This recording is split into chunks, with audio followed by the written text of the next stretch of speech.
नमस्कार मित्रों, ज्ञानकुंज चैनल पर आपका स्वागत है। मित्रों, सृष्टि के कण कण में ईश्वर का वास है, यह बात सदियों से कही और सुनी जा रही है। मनुष्य के रोम रोम में भगवान बसे हैं। यह पहले वाक्य का ही रूपांतरित हिस्सा है, जिसे मनुष्य पर केंद्रित कर दिया गया है।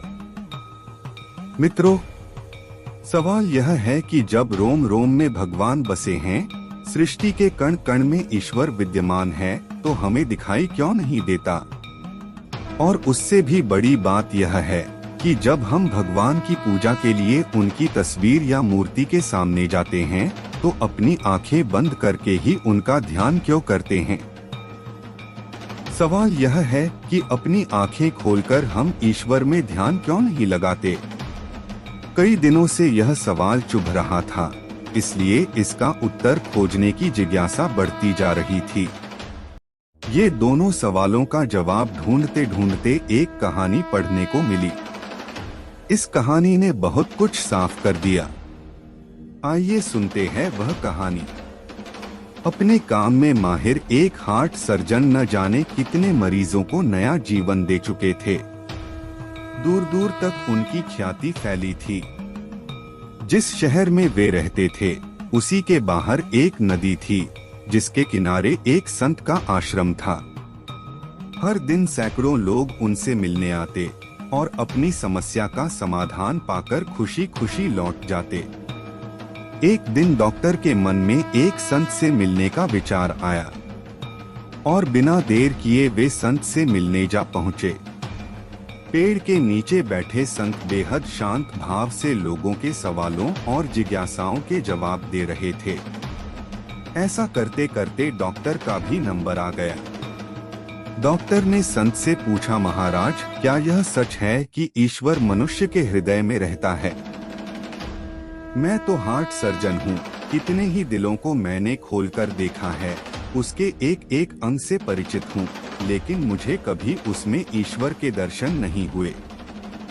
सवाल सुनकर संत मुस्कुराने लगे। उन्होंने तत्काल अपने शिष्य से एक गाय बुलवाई। गाय आते ही संत ने डॉक्टर से कहा कि वे जाएं और गाय का दूध निकाल लाएं। आज्ञा मिलते ही डॉक्टर ने बर्तन उठाया और गाय का दूध दुहने पहुंच गए। लेकिन लाख कोशिशों के बाद भी वे गाय का एक बूंद दूध भी नहीं निकाल पाए। आखिरकार इस काम में नाकाम होकर वे संत के पास लौट आए। संत ने मुस्कुराते हुए इस बार शिष्य से कहा कि वो गाय का बछड़ा ले आए। शिष्य ने बछड़े को गाय के पास लाकर बांध दिया। बछड़े के आते ही गाय उसे दुलारने लगी। संत ने डॉक्टर से कहा, अब आप दूध दुहने की कोशिश कीजिए।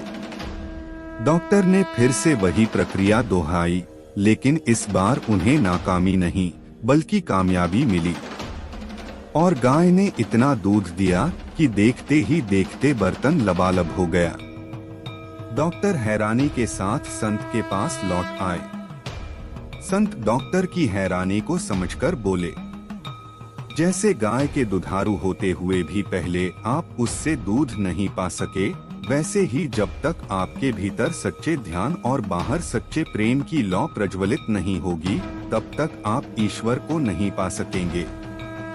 आंखें बंद रहें तो प्रकाश कितना ही तेज क्यों न हो, दिखाई नहीं देता। आंखें खुल जाएं तो यह सवाल ही बेकार हो जाता है। अपने भीतर आस्था, विश्वास और प्रेम का दीप जलाएं, यह जान लें कि उनका उजियारा संदेह के अंधेरे से लाख गुना बलशाली है। उन्होंने फिर एक उदाहरण दिया कि पानी में जब जब तंद्रगे हिलोरे मारती हैं, चांद की परछाई उसमें साफ दिखाई नहीं देती, लेकिन वही पानी जब स्थिर और शांत हो जाता है, तो उसमें चांद का प्रतिबिंब एकदम साफ दिखाई देता है।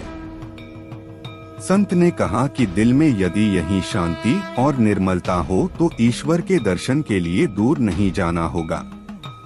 मित्रों, देखा जाए तो ये महज एक कहानी है, लेकिन जो संदेश इसमें छिपा है वह कितने ही लोगों के सवालों का जवाब है। मुझे भी अपने सवाल का जवाब इसी कहानी से मिला।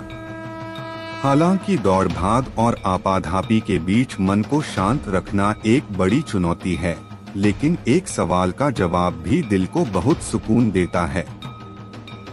मैं अब भी पहले की ही तरह पूजा अर्चना के दौरान आंखें बंद कर लेता हूं, लेकिन तब और अब के दौरान काफी बदलाव महसूस करता हूं। करके देखिए और अपने अनुभव शेयर कीजिए। धन्यवाद मित्रों, कथा पसंद आए तो कमेंट में ओम नमः शिवाय अथवा हर हर महादेव अवश्य लिखें।